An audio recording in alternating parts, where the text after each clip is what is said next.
Hi everyone, welcome back. Today's story is Granny and Grandpa Pig's Day Out.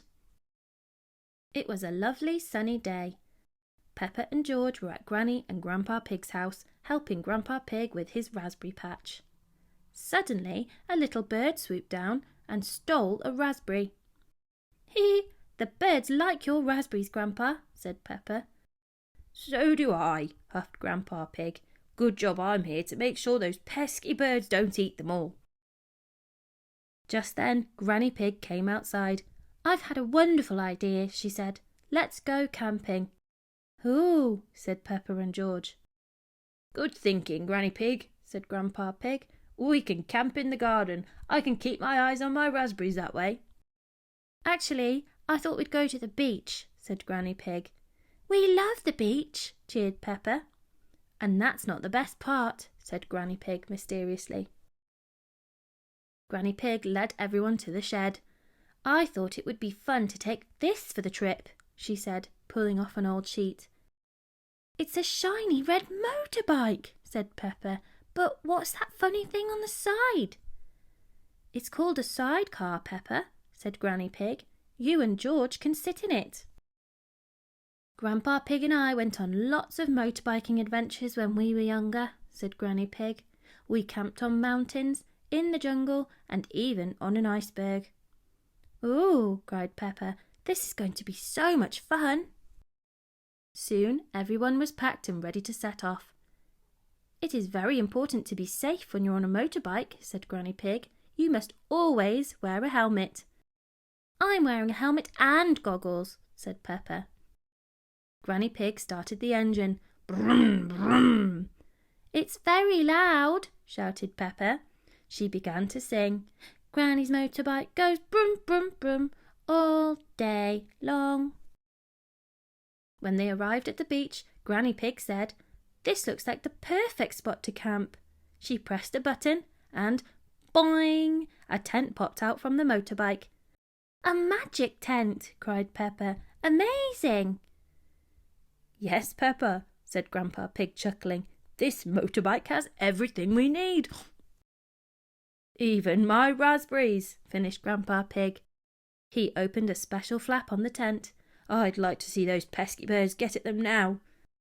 Suddenly, oh dear, a cheeky seagull had spotted Grandpa Pig's raspberries. Perhaps it's time to explore the shore, children," said Granny Pig. When they reached the shore, Peppa and Granny Pig played in the water. Suddenly, Peppa spotted something on the sand. "What's that?" said Peppa. George lifted up a piece of rope. "Treasure!" "Sometimes things that were in the ocean wash up on the beach," explained Granny Pig. "Sea treasure!" cried Peppa. Peppa and George searched for more sea treasure. "Look, Granny," said Peppa, showing off some shiny shells. "How wonderful," said Granny Pig, smiling. But when another wave came in, more things washed up, and those things were not treasure. They were rubbish. "A plastic bottle," gasped Peppa. "And another, and another." "They must have been in the sea," said Granny Pig sadly. "They don't belong there." "Let's clean them up," said Peppa. Peppa and George picked up lots of bottles. "Oh," said Peppa, "this one has something inside." "It looks like a message," said Granny Pig, opening it. "Hello, my name is Little Reggie Rabbit. I am on holiday with my mummy and daddy," she read. "There's a telephone number," cried Peppa. "Can we ring it, please?" Granny Pig dialed the number and passed her phone to Peppa. "Hello," said a voice on the other end of the phone. "Grampy Rabbit speaking." "Can we talk to Little Reggie Rabbit, please?" said Peppa. "There isn't a little Reggie Rabbit here," replied Grampy Rabbit, "but there is a big Reggie Rabbit." "Oh," sighed Peppa, "we found a message in a bottle from Little Reggie Rabbit." "That was my message, Peppa," said Grampy Rabbit. "I threw it into the sea when I was very small." "You must not throw things into the sea, Grampy Rabbit," Peppa gasped. "I know that now," said Grampy Rabbit. "There is too much rubbish in the ocean. Thank you for clearing it up." "That's okay," said Peppa. We found lots of sea treasures too. Sea treasures? Said Grampy Rabbit. Perhaps you can make something from what you picked up. I love recycling old junk into useful things. After the phone call ended, Peppa, George and Granny Pig went back to the tent to see Grandpa Pig. These cheeky seagulls won't leave my poor raspberries alone, he said. If only I had something to shoo them away with. I know, said Peppa. We can use our sea treasures to make something to keep the birds away. Peppa, George, Granny and Grandpa Pig began to build a bird scarer.